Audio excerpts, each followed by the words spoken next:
பொங்கல் வந்துருச்சுல, உள்ளே செய்கிற பொங்கல் எந்த அளவுக்கு டேஸ்ட்டாக இருக்கணுமோ அதே அளவுக்கு நம்ம வாசலில் போடுற கோலமும் அழகாக இருக்கணும் அப்படின்றது ஒவ்வொரு பொண்ணுங்களோட ஆசை. ஸோ அப்படி நாங்கள் கலர் பொடி வாங்கலான்னு போன இடம் தான் நம்ம கரூர் ஈஸ்வரன் கோயில் பக்கத்தில் ஐயப்பா சேவா சங்கம் மண்டபம் முன்னாடி இந்த அக்கா போட்டிருக்கிற கடைக்கு தான். ஸோ கலர் பொடி எல்லாமே மிக்ஸ் பண்ணதெல்லாம் ஒரு சைட், மிக்ஸ் பண்ணாததெல்லாம் ஒரு சைட். அதுக்கப்புறமா 1 kg பேக்ஸ்லேயும் இவங்க மிக்ஸ் பண்ணாத கலர்ஸ் நிறைய வச்சுருந்தாங்க. நம்முடைய அரப்பு அந்த கலர் பொடி, ஒயிட் கலர் பொடி, இது எல்லாமே சூப்பராக தனித்தனியாக வச்சுருந்தாங்க. போய் நம்ம ரொம்ப நேரம் கன்ஃபியூஷனில் யோசிச்சுட்டே இருப்போங்க.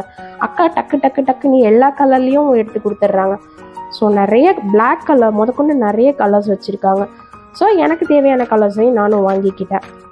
இவளை கூட்டிகிட்டு மார்க்கெட் போனால் என் பர்ஸ் காலி ஆகிடும். அதுவும் இல்லாமல் ஷாப்பிங்க்கு 1 hour எடுத்துப்பான்னு நினைக்கிறீங்களா? அக்கா கடைக்கு கூட்டிகிட்டு போயிட்டு வாங்க. ஷாப்பிங் 5 நிமிஷத்தில் அவங்களே முடிச்சு கொடுத்துருவாங்க. நாங்களும் எங்களுக்கு தேவையான கலர்ஸ் எல்லாம் வாங்கிட்டு கிளம்பிட்டோங்க. See you.